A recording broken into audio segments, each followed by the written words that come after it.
मित्रांनो, सर्वप्रथम बी smart teacher या आपल्या यूट्यूब चॅनलवर आपले मनापासून स्वागत. आज आपण बदली झालेले शिक्षक यांनी नवीन शाळेवर सर्व विद्यार्थ्यांचे पॅट अंतर्गत या चाचणीचे मार्क स्विपचॅट या ॲपवर कशा पद्धतीने भरायचे याविषयी माहिती घेणार आहोत. कारण की अजूनही बरेच शिक्षक आहेत जे बदली होऊन नवीन शाळेवर आलेले आहेत, पण स्विपचॅट या ॲपवर जेव्हा ते आपली माहिती भरण्यासाठी ओपन करतात ते बोट, त्यावेळेस त्यांना जुने विद्यार्थी दिसतात.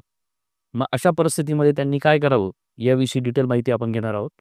त्यासाठी काही गोष्टी लक्षात घ्या तुम्ही. स्विपचॅट ही प्रणाली आपली माहिती कुठून येते, तर युडायस प्लस आणि शालार्थ या दोन प्रणालीमधून आपली माहिती ते घेत असतात.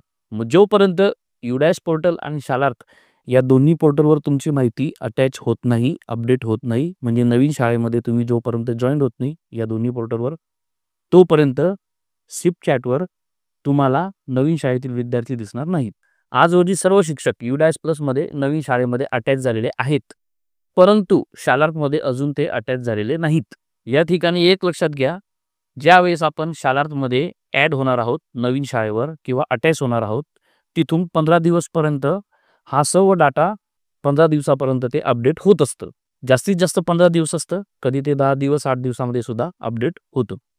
मग अशा परिस्थितीमध्ये ही सर्व प्रक्रिया पूर्ण झाल्यानंतर, म्हणजे तुमचे नाव युडायस प्लसवर अपडेट झालेले आहे, शाळांमध्ये सुद्धा अपडेट झालं, अटॅच झालं नवीन शाळेवर, त्यानंतर 10 ते 12 दिवस 15 दिवस गेले, त्यानंतर नवीन शाळेतील सर्व विद्यार्थ्यांचे नावं तुम्हाला दिसणार आहेत. ओके, पण तत्पूर्वी तुम्हाला एक प्रक्रिया पूर्ण करावी लागेल, एडिट रजिस्ट्रेशन.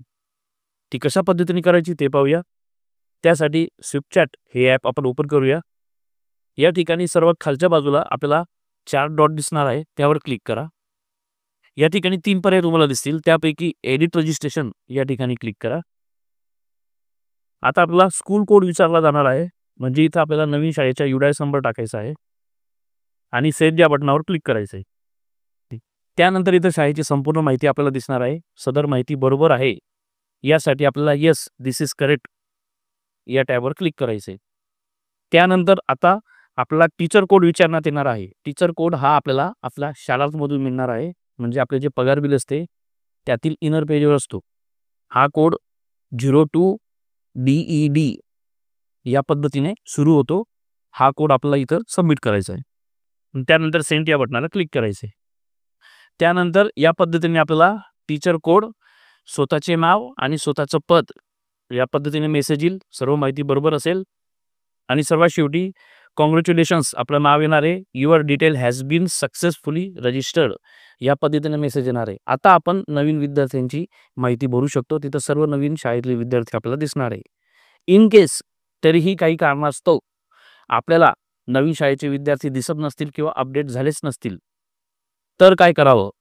अशा परिस्थितीमध्ये आपण आपले सहकारी शिक्षक जे असतील त्या शाळेमध्ये आधीपासून कार्यरत, त्यांचा टीचर कोड यूज करा आणि आपल्या वर्गाचे विद्यार्थ्यांचे सर्व मार्क भरा. सर्वात अगोदर मार्क भरणं महत्त्वाचं आहे.